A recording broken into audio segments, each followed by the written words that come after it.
කර තිබෙන්නේ. යමෙමු වාහන ආනයනය හා සම්බන්ධ වාර්තාවට.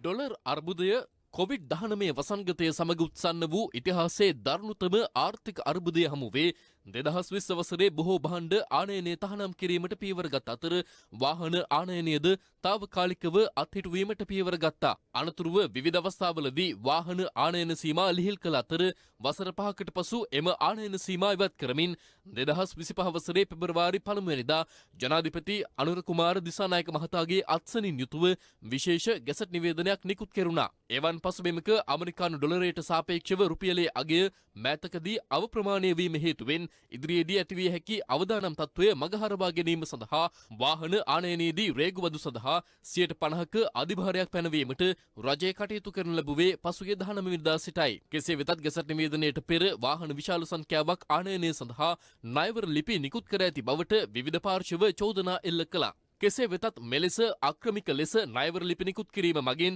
ආනයනකරුවන් කොටසකට පමණක් අනිසි ලාභයක් ලැබිය හැකි බවත් එමගින් අධිභාරය පැනවීමෙන් රජය අපේක්ෂා කළ සැබෑ අරමුණ ඉටු කර ගැනීමට නොහැකි වන බව ශ්‍රී ලංකා වාහන ආනයනකරුවන්ගේ සංගමය පෙන්වා දෙනවා. brand new agents විසින් බොහොම අක්‍රමික විදියට LC ප්‍රමාණයක් ඕපන් කරලා දිනවා අන්තිම සුමානේ කියලා. ආණ්ඩුව බලාපොරොත්තු වුණේ ආනයනය පොඩ්ඩක් සීමා කරන්න මේ ඩොලර් අර්බුදය නිසා. නමුත් මේ විදිහට LC එකක් ඕපන් වෙච්ච ගමන් අවුරුදු තව 2-3කට හරි ඕන තරම් වාහන ඉම්පෝට් කරන්න පුළුවන් ඒජන්ට් කෙනෙකුට. එක කොටසකට විතරක් බොහොම අක්‍රමික විදියට මේකෙන් ලොකු ප්‍රයෝජනයක් ගන්න පුළුවන්. මේක ඇත්තට ලොකු අක්‍රමිතාවයක්. මේ ගැන හොයලා බලලා ඒකට සුදුසු තීරණයක් ගන්න. වාහන සේල් කරුවන්ට අතිවිශාල විදියට වාහන ආනයනය කරලා සේල් වල ගොඩ ගහගෙන සිටීම සඳහා ඉඩ ප්‍රස්තාව ලබා නොදිය යුතුයි. ඒ මක් නිසාද විදේශ විනිමය ඉපීම් මාර්ග ශක්තිමත් නොමැති ආර්ථිකයක් එවැනි ආර්ථිකයට මේ විදියට ඒ සීමිත විදේශ විනිමය මේ අත්‍යවශ්‍ය ආර්ථික සංවර්ධන කටයුත්තකට යොදා ගන්නවා විනා ඒ මුදල් වියදම් කරලා වාහන ගෙනල්ලා සේල් වල පාක් කරලා තබා ගැනීම තුල ආර්ථිකයට වෙන යහපතක් නැහැ. ඒක ජාවාරම්කාරී ආකාරයේ කටයුත්තක් බවට පත් වෙලා තියෙනවා. ඒ තුල පාරිභෝගිකයනුත් සූරා කෑමකට ලක් වෙනවා. රටේ ආර්ථිකයත් සූරා කෑමකට ලක් වෙනවා. දවස් දෙකකට ඉස්සෙල්ලා